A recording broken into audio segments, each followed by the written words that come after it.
ebunye ya elu tie jide nke oji na-aga n'iru biko ka anyị gbakọ kịta wee kene n'Eze-Ana Eze-Ana Ugochi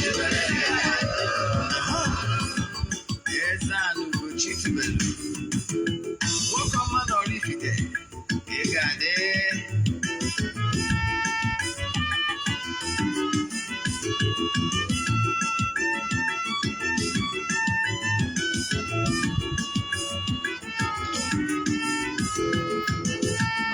ọdịnala bụ eziokwu ọdịnala bụ ụzọ ndụ ị ma na o nwere olu na-eti mkpu na-asị ụmụ Igbo chigharịa ụmụ Igbo chigharịa kwa mbọsị ọ na-eti n'ụtụtụ n'abalị ọ nọ na nkụzi Eze-Ana Ugochi tubelu onye ọma na oraifite onye mgbasa ozi ọma ọdịnala gaba n'ihu Eze-Ana Ugochi tubelu onye ọma na-eje eme ọnụ ọdịnala bụ ụzọ ndụ gaba n'ihu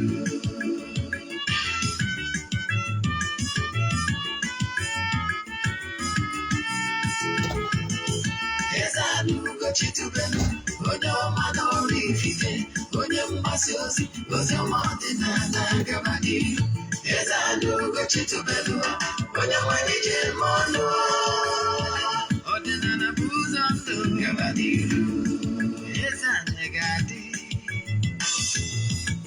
Ugochi tubelu ga-adị Ugochi tubelu tempụl ọ ya dị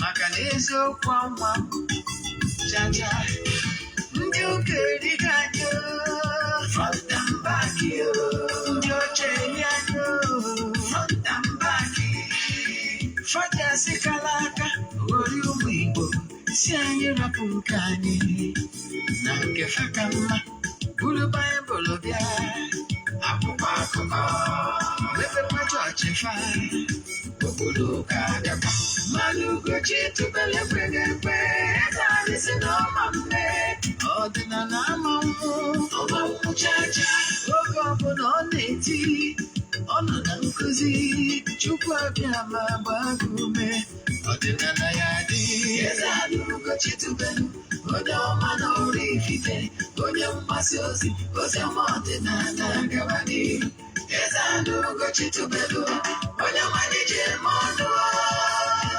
ọdịnala bụ ụzọ ndụ gaba n'ihu Eze-Ana Ugochi tubelu onye ọma na oraifite onye mgbasa ozi ọma ọdịnala gaba n'ihu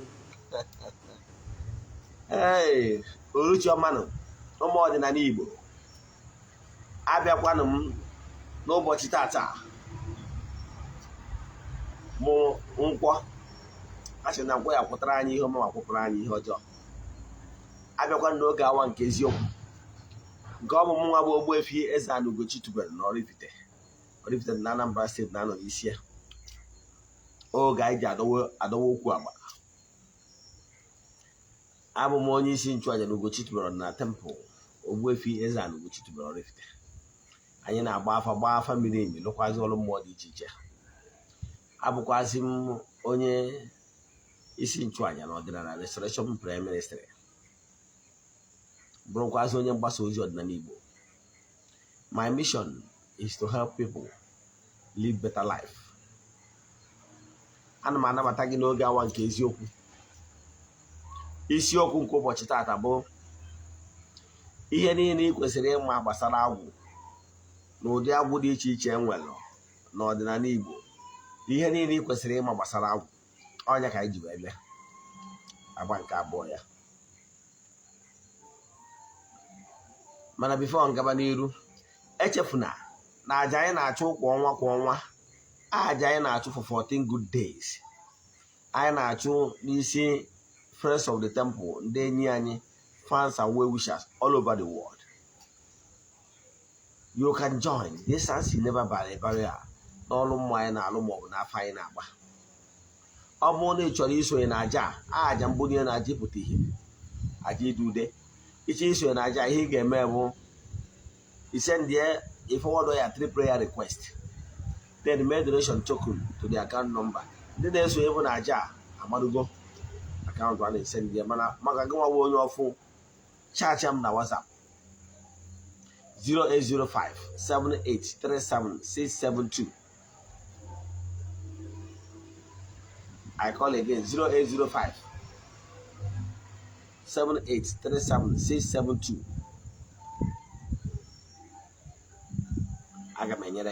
My mission is to help people live better life. Jaya na achụ na temple bido na 6th nke ọnwa September ga-ebido na 6th kwụsị na 19 na last for 14 days. Jaya na-eji achụ na temple n'isi ndị a niile ndị sonye na nyaba aja kwa ụbọchị nke 14 ya 14 day ga-abụ na 19th achụcha aja n'ụtụtụ n'oge ehihie egbuzi ebu wee sie wee mekwazi saraka mmanya dị iche iche ga-adịkwasị ọ ihe ndị a ka ị kwesịrị ịma. So echi isonyere anyị agbachi na nkịtị when things are not moving fine for you. Maka ndị Igbo tụrụ isi na ọgbara nkịtị kwere ekwe. My admonition today is this: don't keep quiet when things are not okay for you. When things are not moving as planned. Maka ndị kwuru okwu si na problem shared is problem solved, is half solved. Nke bụ eziokwu bụ na if you don't like what is happening to you right now, you can actually do something to turn it around. Ma ọ bụrụ na ikwe akwụkwọ ndị ụka ọbịa Matthew 7:7 chọọ ị ga-achọta, rịọ, ask, find, seek, you shall find. Ask, it shall be given unto you. And knock, the door will open for you. Meaning, you are the one that will make the effort. The time, manner, the other has gone, has passed. So, if you really want to change something that is happening to you right now as we speak, you don't like your account balance right now, you must do something. Nobody will do it for you. If you want to change your future, start now. It might not be immediate, yes, but starting now will determine what you will reap tomorrow. Whatever you sow in this present earth life is what you're going to reap. Whether you sow good or you sow bad. But I will advise you to sow good things. Galatians 6:7 say, now God can never be mocked. Whatever any man sow, so shall he reap. So if you want to sow goodies in life, reap goodies in life, start now to sow goodies. I'm going to help you to give you an insight. Because I keep saying it, that what you don't know is only a mystery to you and not all.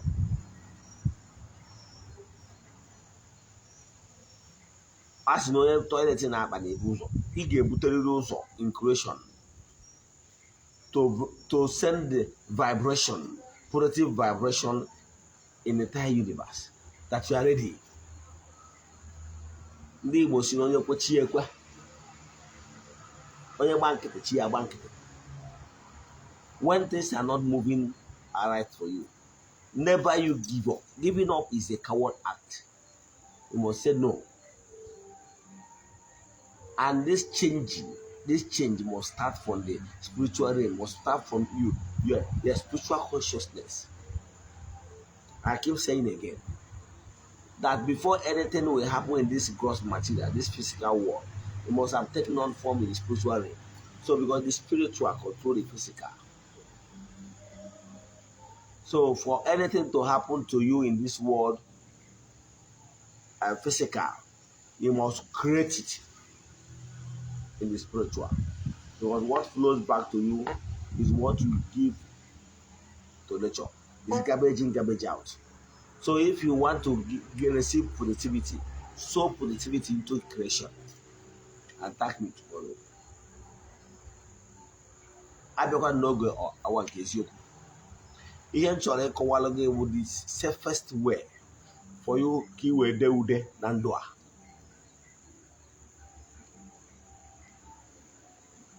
N'ụbọchị taa ihe anyị bịara ịkụzi gbasara agwụ. Gịnị bụ agwụ?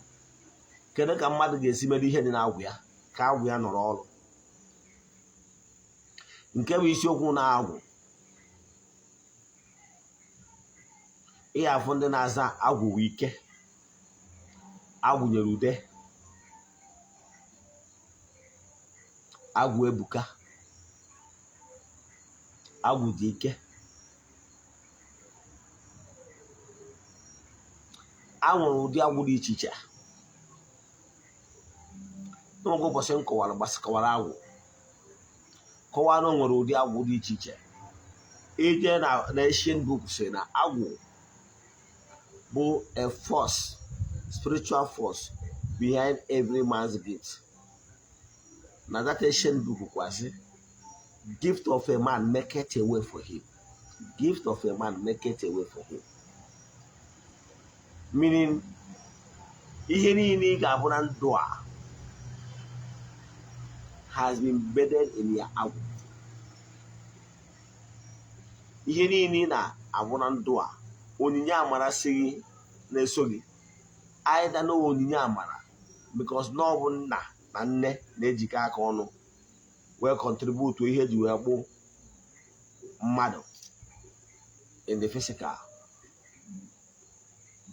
Even both in the spiritual has impact because there is a reason why you reincarnated where you reincarnated today. It's not by sudden that you are born in the family you are born today.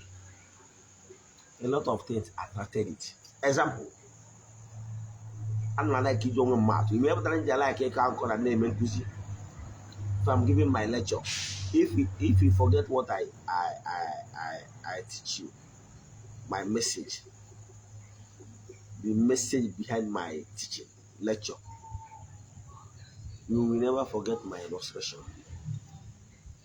Example, my mom is Bonyemri,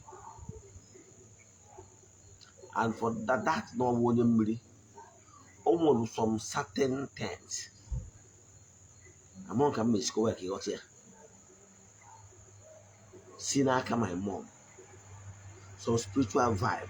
Sinaka my mom. Whereby I can't believe my mom. The same thing. And some vibes. Because Namu won't have all the door or there. Manamatan Nam. Who is human a border there.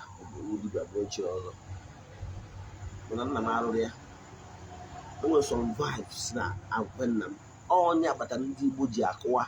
Mbana Rumada, Makana, Madia, some mother who see the Venia, who she and no, but I know the Abon and about a mother family, and I said, Yai food details for your father side, Yai food details for your mother side. Makanobo, I 2 women with you best, your name and dog. I got consort, most new good negi, Mondi good negi, Mondi good negi. Macania is of my also good dear. Sorry, what's you put here? The something now. Oh, but I don't want you down now. Makana, I should also want to can have any on I couldn't hear. Makini hina. For an artinucina. Now, I want a man I don't know what then ya. Neighbors or cano what we could hear. I but I couldn't mother. I will talk. And the chefna. Now she couldn't mother. They so. Why, I be it. Why did it now she been there? Ah, yes, you have BJD. Why, but my wife today? Near I go for Anma Boku, Ajana Ben Dogum. Yotadia? Aha, Boku more Ben Dogum. Macano Munine William is Naka William will you cook over down. Asị ezigbote onye ọgọ enwekwu link directly or indirectly to that town. Onye batara na mmadụ nwekwara ike ije na mmụọ dị n'obodo ọ na-anụ nwaanyị ka egboro ha anụ. Ọ bụrụ anya ka m bịara ịkụzi taa, mana ya na-achịkọwalụ gị bụ na mmụọ si na be nwaanyị, mmụọ si n'ikwu nne gị nwere impact na ihe so gị, maka na ọ nwere afa mmiri ebe ya agbagido ịgbata na mmụọ si n'ikwu nne mmadụ na-anaghị oke, meaning na mmụọ ikwu n'ikwu nne before ọ nabaghị oke, mmụọ ahụ must have been doing something for you without your knowledge. And ị nwere right ịgbakọ mmụọ ikwu nne gị ka mmakwarụ ga-atụ. Anya nchọ ka nkọrọ ahụ ga wee illustrate ihe nchọ illustrate gị na obodo ọbụla nwa dị ana nwere right ife alụsị ikwu nne ya. Ana m abịa ma atụ ya azụ maka na esigbo oru. Obodo ọbụla nwere alụsị, mana obodo anwa enwere ọzọ onye nwere interest na alụsị nọ n'obodo anwa. Nwa dị ana ka nkọwa onwe ka ọ nwere ụfọdụ amadị ihe nwa dị ana. Nwa dị ana bụ etu a mbụ onye oraifite example, bụrụ onye ebe a na-akpọ Ogbuefi EZE-ANA na oraifite Anambra steeti. Onye ọbụla bụ nwanne m a na-anụ n'obodo ọzọ, nwa nwanne m mụtara n'obodo ahụ o jere ije di bụ nwa dị ana na Ogbuefi EZE-ANA oraifite. Ihe o menụrụ bụ na onwe mmụọ nọ n'Ogbuefi EZE-ANA oraifite ndị be anyị leghara anya. Mmụọ anwa nwere ike ịkpọ nwa dị ana si n'ọnwa dị ana ga-enye ya nri, agba n'afọ gbapụta n'ọnwa dị ana ga-enye ya nri. Nwa dị ana ahụ nwere ike isi obodo ya ma ọ vileji ya bịa na-enye arụsị ahụ nri, and arụsị a ga-anabata ya. Ịghọtara ya? Nwa dị ana nwere very powerful. Onye batara mmụọ ebe ikwu nne mmadụ adịghị eji mmadụ egwu egwu. Ka mmakwara ofu atụ, o nwere arụsị, one of the powerful arụsị nọ na ana oraifite a na-akpọ eto. Onye batara eji agba anyị the land of edo, ana edo. Igere ụta na oribagide egwugbo gbuo egwu sị ana edo anyị bụ ụgwa ndị e.t.c anwụ igwe na-ekwu egwu ndị ana edo social club. Ana edo social club comprising oraifite, e.t.c and Nnewi. Ndị Nnewi ya for ana edo social club to date. So ihe ọ bụ ana edo, the land of edo. Edo bụ nnukwu nwaanyị, nnukwu arụsị nwaanyị. Ejele nwaanyị. Yes, onye bata na ije Nnewi ya ebe a na-akpọ Agbu Edo market, because edo nwere that agbụ niile ebe niile alụ machine pass na motor pass belong to edo gboo. Ịghọtara ya? Akataka agbụ. So onye pụtara ya. So abịakwara na oraifite nwere ebe a na-akpọ edo oraifite, a na-akpọ nkwọ edo, na o nwere afịa dị ebe anwa. O nwere afịa dị ebe a na-azụ ụbọchị nkwọ. Honor of that alụsị anwa na-erikwa oke ụbọchị nkwọ. Ịghọtara ya? So ihe m na-achịkọwalụ gị bụ na Hausa na-erikwa oke ụbọchị nkwọ, mana ụbọchị ahụ eji azụ afịa nkwọ edo ahụ, o nwere arụsị ya dị ebe ahụ. O nwere ụmụnna ndị ọ bụ ọnụkọ ha na-enye ya bụ arụsị nri, mana erigo ha rie ha front and back. Enwe ọzọ onye nọ n'ụmụnna ha pụtara forward inye dị arụsị nri. Arụsị a wee ọnwa dị ana, ọnwa dị ana si na another village, mana ikwu nne ya bụ na anyanwụ ụmụnna ndị ọ dịrị. O site be nna ya ahụ another village ahụ ebe na-enye ya nri. Ịghọtara ya? Ihe jikọwara ihe ahụ ka ịghọta the link. Onye batara na alụlụ mmadụ agwụ, a na-akpọ agwụ ikwu nne nne nne nne nne wee dịrị gaba, agwụ ikwu nna nna nna nna nna nna wee dịrị gaba. Onye abatara na ụfọdụ ndị na-alụ agwụ bịa nwere ike abịa ịlụ agwa sị na a na-alụ agwụ ikwu nne na agwụ ikwu nne nne. So mana ihe dị mkpa bụ onye ọbụla bụ onye ikwu nne gị nwere ike irepresent ụbọchị a na-alụ agwụ. Etu a ka ọ dịkwa onye ọbụla bụ ikwu nna gị nọchitekwara anya ikwu nna nna nna gị abịa lụrụ agwụ. Ihe ọ pụtara mgbe a na-alụ agwụ na a na-akpọku mmụọ ọbụla onyinye na onyinye amara na mmụọ mmụọ niile so ndị ikwu nne nne nne gị ya lineage from the mother side and ya lineage from the father side. Ọha niile ka a na-akpọ ka ha agwụ niile ahụ maka na ọ bụ ikwere ike ka agwụ niile abịa kwudoro gị ka i wee dee ude na ya bụ okwu ha kpọrọ gị.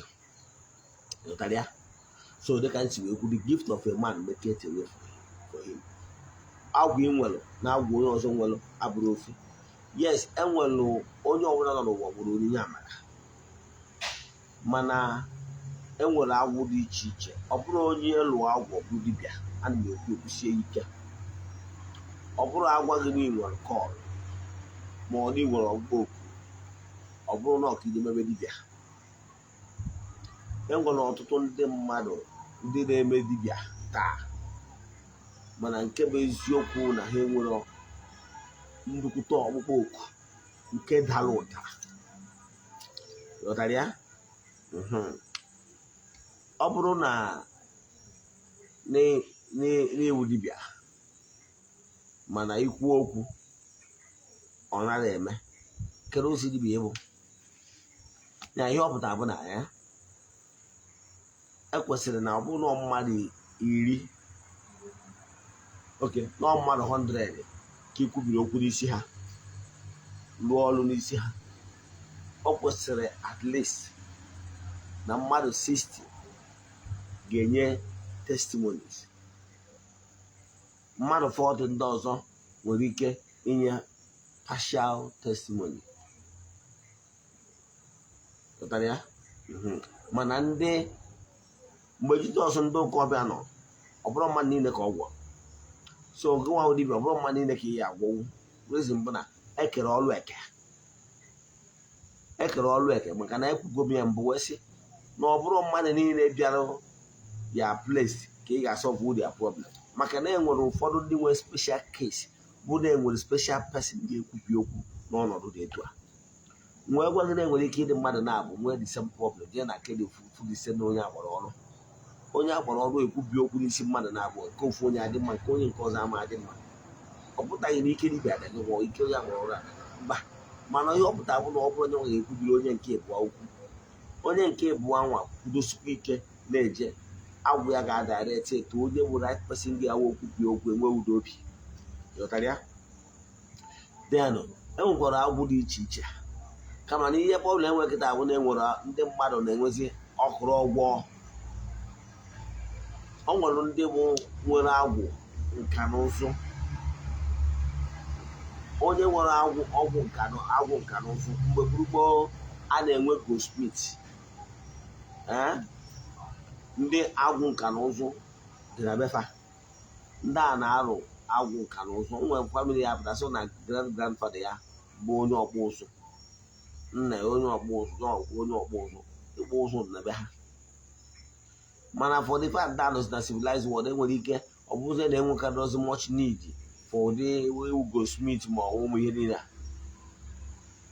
Mana agwụ nka dịka o si were nka, meaning agwụ onye na-fabricate ihe. Example, oge a na-akpụ goldsmithing, ọ nka ka onye na-akpụ goldsmith ga-esi wee design one design.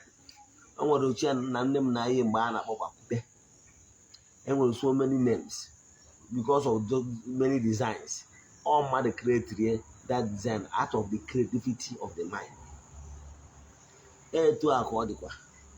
So agwụ nka onwe ihe nwe na mmadụ wee ome nka, fabricate, bring new ideas, new designs. Now we are in the modern world, 21st century. Ọ bụrụ ọzọ iwu na agwụ nka nọ na be ụlọ nọ iwu na ị ga-eje na-akpụ ụzụ, mana because agwụ nke ahụ nọ n'ụzọ gị, ị bụrụ n'oge a na-enwe kanseling, ị ga-afụ na onye achọpụta na agwụ nka dị n'ụzọ, ọ ga-asị gị ka iji egwuo ihe dịka architecture, maka na agwụ nke ahụ ịhazi agwụ ahụ ga na-enyere gị aka. Ebugoro an architect, you bring new design. Ọ bụgoro na ị na-alụ na ihe dịka automobile company, ifu na ị ga-enwe ike na-design new design, na-bring new pattern of new design vehicles. Ghọtara ya? Because of nke ahụ dị n'ọbụ gị. Agwụ nke ahụ nwere ike ịbụ manufacture ihe, you bring new ideas, new design, new vision. Agwụ nka na ụzụ. So ọ bụrụ na ihe mma agwa onye nwere agwụ nka na ụzụ bụ ị nwere ike ịrụcha agwụ ka agwụ chịkọọ ọnụ tinye agwụ purpose of ihe direction. Nyezi agwụ direction, ị nwere ike ịba into manufacturing.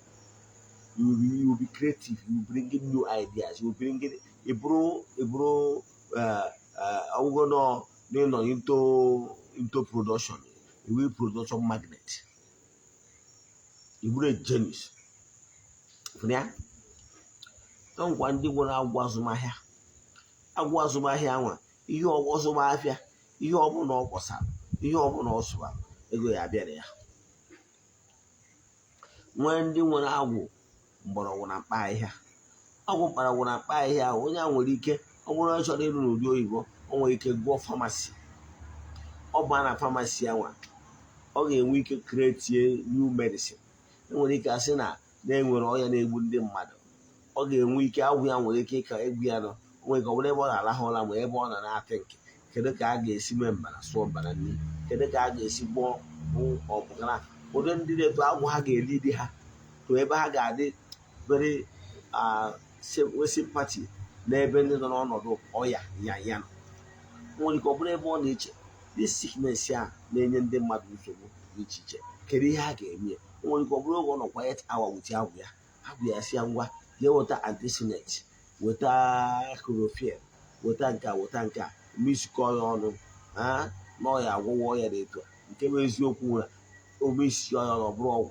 Ị na-afụ ndị a na-anọ na Pfizer ma ọ companies ma Emzor, all man formulated those mixture were jee lab test ya after ka onye a test ya onye a find out that mixture is capable of ịgwọ one thing or the other. Ị mara ihe awa agwọ ọhịa.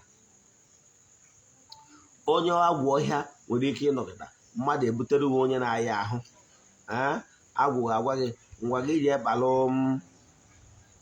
gị jee were mgbọrọgwụ mkpọdụ, gị jee were nke a ma ọ bụ nke ọzọ tinye ma isie tinye ya na aka ma ọ gị mee ya etu anyị onye a dinye onye anọ ya adịghị ma dị mee ya ọ dị mma. Agwụ ga-etinye aka enwere gasị na ebutere onye nwere kidney problem, ị mara ihe ma agwụ asị ngwa gị jee were nka mee na ya dị ma dị mee ya ọ dị mma. Ọ bụrụ ihe dị na ya bụ na agwụ ga-enye aka nye gị inspiration, nye direction of one or two ị ga-emesi agwụ na-enye ma ọ bụrụ na ichukwa agwụ gị ghọtara ya. Then etu akọdọ nwere ndị nwere agwụ mmiri. Ị ma na onye nwere agwụ mmiri nwere ike agwụ na-enye gị nsogbu ma ihe na-enye gị nsogbu ka sọ mmiri nkịtị ka o kutere onye ka okute mmiri ọ bụrụ nwa nwatakịrị ebutere na biya sị na confusion na-eme ma ọ na onye nke a na-ayị sị gbatara mmiri gbatara mmiri ya ma ọ manya aka na mmiri a kwubie okwu a o were mmiri asa gị ahụ ihe ike dị na mmiri agwọ ọrịa agwụ mmiri. Onye dịta nwekwara ike ije na mmiri oje na mmiri je mee one or two ọ dị ire. Then enwere agwụ enu ana. Onye anwụ ọnọ into so many things ihe ọbụla gbasara enu ana because na o nwere link with the forces na-afụ maka the earth. Ya o nwere connection with the earth element, so for that reason ha ga na-anụrụ ya okwu ha ga na-emekwa ihe ọyọ ịghọtara ya. Etu a ka o si wee dị. Enwere agwụ dị iche nkọwa agwụ dị iche iche enwere chi ga-eji chi ga-abụ. Enwekwara agwụ onye ọrụ ahụike. Agwụ onye ọrụ ahụike o nwere ike ọ bụrụ nwa ofu dọkịta mma dọkịta nna ya bụ dibịa na vileji ma ya agba afọ saịdị oko mana mma akpa aha bido maka mkpa afọ ị nwere ike ịma. Dọkịta dị very popular na Ọnịcha. Dọkịta nna ya bụ dibịa na-enye ndị mmadụ ọgwụ na bido mana o ji egwọ medicine. Ma dọkịta na-abụ ije n'ụlọ ọgwụ ya ihe o ji etriti ndị mmadụ na-awụ simple medicine. Enwere ka ọ bụrụ ọhịa ijegoro ụlọ ọgwụ a na-anụ afọ ya espendi ya ma antibiotic agbasịrị gị tie drip nothing, mana ị bịa n'ụlọ ọgwụ ya o dechala ụgwọ ọgwụ sị gị na ọya adịghị mma. Kebe eziokwu na ije na famasi egoro ọgwụ ahụ nwa ọgwụ ahụ adịghị mma. Ọ nwa dọkịta na-afụ maka ụmụagha sị gị kpọrọ jiwe na nke dọkịta edetu a ekute nwa asị ya nwa dọkịta na ahụ adịrọ nwa na ọ na-arụ temprechọ na ọ na-eme nke na ọ dị egwu egwu ọsị kutegoro ikute nwa okwute ọsị ya na keki ma ya dị mma nwere ihe ga-eme gị okiti eto tinye ya na tinye ya sịrị ya dị mma onene anya nnecha anya ọsagha aka ọsaghacha aka nene ọgwụ ọgwụ ya onye necha ya o jide ya aka kwuo okwu sị ya na ka dị mma ụdị ọgwụ just like that o nwere ike ọgwụ ọ ya ede ihe a nwere ike ịbụ simple ọgwụ gị nwa gụrụgụrụ na kemist mana ọ dịrọ mba ụmụ ọ na-ekele ọrụ eke o nwere ndị ọrụ ha bụ agwụ ha bụ agwụ na-agọzi mmadụ ihe ọ na-ediri ka okwu biere gị okwu ihe ọ na-ediri ka okwu biere gị okwu bie okwu uru obi adị ịma ọnụ nwechara ndị nwere na-anụ nkata ụmụ anụmanụ na-akpa ịma ọnụ nwere ndị nwere onyinye they can communicate with effectively with the herbs that is elemental beings na-afụ maka osisi ma flowers and the rest of them ịmara so ihe niile abụ agwụ mana ability gị to activate ya agwụ where the issue is mana na ịma problem ndị mmadụ nwere n'ụwa taa ọ dị ha ọsịsọ mụ nwa Ogbuefi EZE-ANA Ugochi tụrụ adị m agwọ ọgwụ ego adị m agwọ ọgwụ igbu mmadụ ọrụ nọ na ya bụ ịrụ ọrụ ka enwe udo obi bleed there on the forces of nature. Example, I want to be a temple. I na-eme away bafa. When they give me a temple, I catch up bag. I say, I borrow it, but which I don't breathe. No, I had a code car. Now, here na-eme away a temple. Morning when I'm back. I believe in our family in spiritual life. I was good after. I mala ebe esi agba wọta ma ọ bụ ebe esi akụghị aja ije ma ọ bụ anụ nwere mmụọ tiri aka ma ọ bụ ihe na-emeghị na-ebutere nsogbu ma ọ stay brontos ma ọ bụ ihe ọkala etetiri aka ma ọ bụ so many things ma ọ bụ ihe ọrụ akwụbido ma ọ bụ ihe otu ma ọ bụ ihe niile ihe ka ya afọ kpọcha anyị na ihe anyị ga-emezi bụ ọ bụrụ na chi gị dị mbọ mụọ chukwu n'ụzọ ebidogoro n'ụchụ saa ụchụ chukwu ajampụ na ihe ndị ahịa nụ ga-asa ahụ ụchụ ọnwa echukwa chi gị ọ bụrụ na ndị iche ebe nne gị na ndị iche ebe nna gị gbakọdoro gị azụ maka ife one or two anyị chukwu ha ayọọ ha emechaa ya anyị ma ndị mmiri gị ma ọ ya elements dị na ha ọ dị n'udo maka na a na-ahapụ isi aka agba ụjọ anyị na-ekwetacha ndị a niile ọnwa ndị nke iwe na-enwe n'ebe ị nọ anyị chukwu afa anyị chụkwacha afa anyị jụọ ha sị ha biko chekwe ka enwe udo obi mgbe anyị bịa chụkwacha ya ezumezu mmụọ gị na ha so echukwacha ha anyị wee yọzi ha sị ha biko na ife anya udo echukwu esampụ ka nna ama na ife anya udo echukwu echukwachakwa n'ụlọ kpọkwuo agwụ ikwu nne na agwụ ikwu nna sị ya na ife anya udo echukwu echukwago ụlọ chụkwazie enyi ya na ọnwakwa n'okie na taata o megokwu na ya dị na mma na ife anya udo echukwu na idiri ego n'ọnụ uwe ego ka ife anya udo chukwu n'idiri nwa n'ọnụ ụwa n'ọnụ idiri nwa nwa na-enye obi aṅụrị n'ọnụ idiri di ma ọ n'ọnụ idiri nwunye amara ihe ndị ahụ mkpa gị prezentị edeghị ya ha na-agwụ gị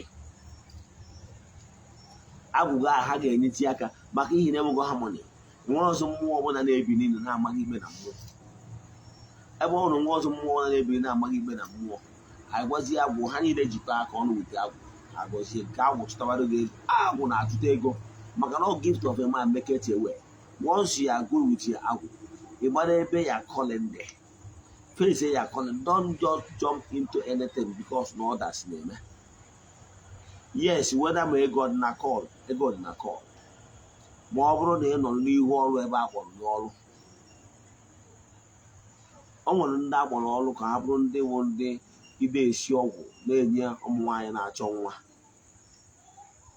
maka na-agwụ ọmụmụ so ha ụdị ndị dị etu a nwere ike ọgwụgwọrọ nwaanyị ma nwoke na-achọ nwa ọbịa na obiso n'aka bisara aka nwaanyị site n'afọ a ị ga-eji ya tụọ ime gbakwuru nwa gị ọ dị n'ọfụ maka na ihe akpa ọrịa mana ọ bụzie na onye a gbọrọ ọgwụ ị na-esi ọgwụ nwaanyị na-achọ nwa hapụzie ihu ọrịa si ka ọ bịa na EZE-ANA na-eme awele ọ mewe awele ebe a ka o nwere problem maka na ọ ma agara ya nọọ n'isi ọgwụ anwa inye ụmụ nwaanyị na-achọ nwa ọgwụ gbujuo ha afọ ka ha tụọ ime gbakuru nwa ha ebe a ka kọlin ya dị. O nwere ike ọ nwere ọdịbịa ọrụ ya bụ ịda agwọ ọrịa ndị dị iche iche ị na-esi mgbọrọgwụ na mkpa ahịhịa esi n'aka ya were agwọ ọrịa ekwere ọgwụgwọ ma gbọrọ ya achiere ma gbọrọ ya n'ule ma gbọrọ ya wọta ebe ọ sụchara na ọgwụ jiri aka ya bie mmiri ọkụ n'ụkwụ mechaa ahịa were otu ọna onye na-eto ya nwere ike ịsị kedu ihe kpatara o ji abụ na EZE-ANA kwubi okwu n'isi mmadụ bịa na mmezu maka ekele ọrụ eke onye ọbụla gbaa n'ihu ọrịa onye bute ọgwụ ya gwuo n'ihu ọrịa mana ihe mere n'ụwa kịta anọ kịta awụ anọ n'ụwa nwere oke anya ukwu ịnọ na lenu ịnọ na nke mmadụ ọ dịghị ka ndị nke a na-aga ịtọ ọnụ ghọtara ya enwee nwee ọtụtụ ndị mmadụ maka ihe ndị niile ụfọdụ ndị kwesịrị ịnọ bụrụ ndị na-agba ọgwụ nwụrụ ndị ọgwụ ogu ha wụ nọọsụ ịgba pol bụ dị akọlị mana maka ihe na ọ dị ha na ndị dibịa na-alụ nke ọzọ na-aka enwetazi ego ha ma emezie abandon that their natural calling agwụ anwa agwụ ọgbụgbọ ha ya enyeme ha ya emezie oruzie na ojeje join you another time calling oru ebe ahụ ọ na-agba ụkwa oru ebe ahụ ọ na-emezie agwụ ya nụrụ dị agwụ ya kwesịrị ịwụ agwụ ya agwụ mmadụ na mmadụ gbajiri ụkwụ ọbịa kụchaa ha aka were ogwuma ihe ndị ọzọ dati aka ahụ ọ na-anụ na dati ebe ahụ onye agbajiri ụkwụ bụ were radiation magnesium gift of magnesium ọ na irradiate those bones and everything will be taken on form all gift mana ọ nwere ike ọ hapụzie nke agha kpọrọ ya si na ndị dibịa na-ekwubi okwu na aka enwe ego oruzie ebe ahụ ka onye nwee ego nke oruzie ebe ọma agara ya ọrụ na ọfụ na ihe ọ na-ekwu adịghị eme ihe ọ na-emezi onye chọzie oke ite onye nkwụzi ofu onye na-egbu oke ite bụ onye na-egbu oke ite na-ebidoro ibe dibịa mana na ya agaghị enwe ọrụ onye achị ya ka egbuchatara ya ite ịma ọnụ onwe ndị na-arụ dibịa na-egburu oke ite ịmara ha ji arụ dibịa ịmara na onwere ndị nwụ pastọs ndị na-asị na agbara ha na ha na-arụ n'usoro ụka mana ha nwere oke ite rizin bụ na onyinye amara ya bụrụ n'ebe ọ nọ n'ihu ọrụ ya so onye jere ụlọ ihu ọrụ ya ọfụ na nkwụgharị ka ọ na-akwụgharị adị afọ ọma na-agara wee banye na ọ dị agara ya ojechi onye ya gwọrọ ya ọgwụ ka o wee gabara ya o nwere ike ọ bụrụ na ọ bụrụ onye na-afụ ụzọ ịfụ ụzọ ya eruru otu that level ihe omezi onye gwọtazi ọgwụ o ji afụ ụzọ ojezi rie oke ose oritezie oke ose anwa ịbata biya ọkpọ ọ ga-afa ịma ọnụ nwere ndị riri ose na-abụ oke ose eji agba afa ịma ọnụ nwere ndị riri ose na-abụ oke ose eji ezi ozi na ministri ịma ọnụ nwere ndị riri na-epụta etu ọkpọ ọ ga-afụ kpọọ ọdụ obodo ewuzi ozicha ya na-eti kọmputa jizọs onye komita ịmara mana oke ose ihe ị ga-eji wee ma ụdị ndị na-etu agwụ ọ bụrụ ịfụ afọ ụmụ ya na inwe solushon maka na ihe o ji agwọ ọgwụ ahụ o ji wee fụ ihe niile ahụ ka not execute maka na ọ bụrụ ọgwụ chukwu mana ọ bụrụ na na-ebu onye nwere gift gị na agwụ gị wee kpakọọ ọnụ agwụ gị abụ mmụọ ndị kpọrọ oku those entities kpọrọ oku ọha ka ọ bụ ọrụ ha irevilu mkpa onye bịara na be gị ji wee bịa ma ọ bụ na ị na-agba ya asị afa mgbe ị na-eprofesize as prophecy by then ifu na iprofesize ya ihe niile ahụ ọ bụ mmụọ gị na ha so gwara gị jemile mmụọ a gwara gị ihe ahụ ị na ọta ka a ghara ime ha ndị okwu ụgha ga-etikwa aka n'ọrụ ahụ fụ na ọrụ a gara aga ka ha wee ruo utoro ya mana mgbe ị nọ n'ihu ọrụ gị na-eje ka ije gbuo n'ihu ọrụ onye ọzọ o mee gị ije ebe anyị na-akwụ ọta ije ebe anyị na-akwụgharị maka ihi iru ebe anwa ya gasịrị gị chọwa ọgwụ ya gwụta o nwere ụfọdụ ndị mmadụ na-agbara ndị mmadụ afa bifo mgbara gị afa ọ bụrụ na ị nwere kọl gwa gị mma adịshọ 1 na 1 na ị nwere that call 2 n'oge ọrụ gị erugo na ọ bụrụ na mmadụ ga nwee obere agwụ yes mana agwụ ya adụrụ too strong o nwere ndị kwesịrị ịnwụ ha lụchaa agwụ ụdị na-emere onwe biznes ya ma ọ na-arụrụ ọrụ ya biznes ya na-aga. Mana ụlọ ahụ onye ọ na-arụrụ ahụ nwe ndị nwe ihe a chọrọ oke ịlụ agwụ ịlụcha agwụ jere ihe ọrụ ụfọdụ ọrụ achịkọ ọrụ ihe ọma na-emere gị. Ọ bụrụ onye ọ na ka a gbọrọ na onye a ga-esi down one place as a full time dibia. Ọ bụrụ na ndị na-eme pastọ na-enwe part time pastors ha ga-enwekwa biznes ha na-eme mana ụbọchị ụka ha enye minista ịghọtara ya.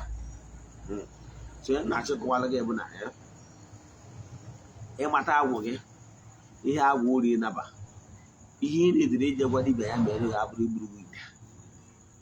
Ụfọdụ ndị dibia kịta device so many things instead of ọmago na-ekwu oke ite na anyị nọ na-eke isi na ndị na-eke ike against it.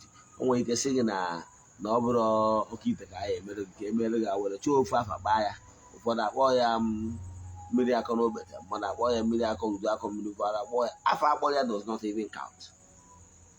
Mana ihe mma atụnyeghị asị alụ dịka Eze-Ana bụ ngwa gị eziokwu niile nke ya akara gị mma maka ndụ gị andị ọ bụrụ ịgbachi anaba ya gbọtụwa n'azụ gị ụlọ ọnya ka mma. Ihe ka mkpa bụ na ọ bụrụ ịchọ ka ndụ gị too ogologo bụ nwa gbaa afọ ịgbacha afa chukwa chi gị chukwa agwụ gị chukwa mmụọ niile gị na ha so hapụzie mmụọ a gị na ha so ya na agwụ gị ga-achụtara gị ihe bụ oke gị. Agwụ gị izie nọọfụ iwetara ihe bụ oke gị ihe ọ bụla agwụ wetara gị aseptụ ya n'obi ọcha. Mana mgbe ị chọrọ ka ije gwozie ọgwụ ịgwozi ọgwụ ahụ edozi natural maka ọgwụ ọbụla agwọ ọrụ na-eme ka e wee hipụtọnaiz ya mmadụ ka onye gị na ya na-emekọ ihe ghara ịmazi onwe ya ka ọ ya abụọ ịchịkọta ya lee unu nye ya ego lee unu enye ya ego ihe ọbụla esi ya mee ome ihe ọbụla esi ya mee weta ma osi n'obi ma ọ na osiro n'obi ya gbaa ịbago n'ihe a na-akpọ hipụtọnaiz somebody. Eze-Ana ebere igwe n'ihipụtọnaiz somebody ka o wee iwenata ihe. Eze-Ana believe na ọ bụrụ ichukwu chi gị dị na ezumezu dị na mma ọ ga-eji aka naturally sitere gị ndị ga-emerụ gị ọgụ and onye a na-emerụ gị ọgụ o merụ ya from your heart. Ọgwụ ọtụ ndị mmadụ mgbanwe Eze-Ana mere ọgụ from my heart dago ha. Mana ọ bụrụ na ọzi ka ije gwa ọgwụ onye gwara na ọgwụ na-ebute ihe ị ka na onye ịtụ ahụ hipụtọnaiz ya mmadụ mana dụtọ na-akụwara ọrụ ọkụ ịghọtara how this is work. Anyway, achọrọ m iji otu data ya talent ọ bụrụ ka anyị bịa taa mana ihe na-achịkọwara gị bụ na ihe ị ga-eme bụ one chukwa agwụ gị. Enwere ụdị agwụ dị iche iche chukwa agwụ gị ịchukwa agwụ na-echukwa agwụ gị na-efe ịdị agwụ gị. Ọ bụ ọgwụ ụdị afọ n'ime unu na-eme unu jee lụọ agwụ na vileji ịlụcha agwụ na vileji ịnawalụ obodo oyibo ma ọ nawalụ ugwu Hausa 3 months 6 months 1 year chukwabara agwụ gị. Ihe agwụwa ndị nwere agwụ bụ ihe aka elu nwere agwụ maka na agwụ abago dormant. Agwụgwọ na Naijiria ka ị mepere akaụntụ gị for 1 year itendịrọta agwụ gị ma itendịrọta to ya akaụntụ aba dormant ghọtara ya. So ọ bụrụ na instead of ije lụọ agwụ na vileji lụta agwụ na vileji adị echukwa ọ ka gị mma na ịrụrụ agwụ otu dibịa gịnị ya dị na mma ọ na-echukwara gị agwụ ise ndị ego chukwara gị agwụ gị dan n'ije ruo na vileji where the whole house is under lock and key nwere onye na-eme ihe mmụọ chọrọ bụ ka ibi udo coded relationship with mmụọ. Ọ bụrụ na ọjọọ ka ifulfill all righteousness kwa ya kwasị na amụlụ ya ngwa arụ na magwụ ịrụcha agwụ wechikọrọ the gate na walụ onwe ya agwụ izu ọ na-eze onwe na-eme ya atento. Ọ bụrụ na ọ ndị saịdị anya na arụchara ya agwụ agbanye mmiri gwazie m ka agwụ ahụ ịrụ n'ụlọ mmiri adọsị n'ite gị ma ọ adọsị n'ọkụ gị ga-esi wee lụọ ọrụ ghọtara ya. Ọ bụrụ na ị chọrọ ka agbara gị afa mmiri emi ma ọ wụ ọrụ mmụọ dị iche iche ma ọ bụ na o nwere ajụjụ ị nwere na nkụzi a nkụziri gbasara ụdịrị agwụ dị iche iche na ihe a ga-eme ka udo obi dị send ya message na WhatsApp 08057837672 08057837672. Ogbuefi EZE-ANA Ugochi tubelu bụ afọ m. Ekwubie m okwu n'isi ndị niile my viewers and friends of the temple ndị niile anyị na-alụ ọrụ mmụọ dị iche iche nọ n'olu na ndị nọ n'Igbo ebe ọ bụla ị nọ under the influence of my voice n'aha Chukwu Okike nke pụrụ ime ihe niile ayọọ m ka amara nke Chukwu Okike nke pụrụ ime ihe niile wụsa gị ka yọọ n'isi gị gods of the land, my ancestors, to bless everyone under the influence of my voice right now. Ndị o metụgoro n'obi ka ha mee ihe dị mma.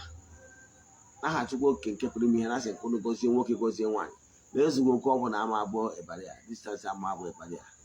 N'aha Chukwu Okike nke pụrụ ime ihe niile, onye ike niile si n'aka ya abịa. Ya gazienụ. Ị na-elecha vidiyo ntụsara ya ndị ya dị ụnụ, ọ si ahụ ihe ị ga-emerụ ndị enyi gị nsa nwe wushas, igosi ha gbasara nkụzi anyị kụzi taa. Onye ahụ ihe emere ha, onye ahụ nkụzi ya ekuzi emere ha akarịa. So daalụ nọ.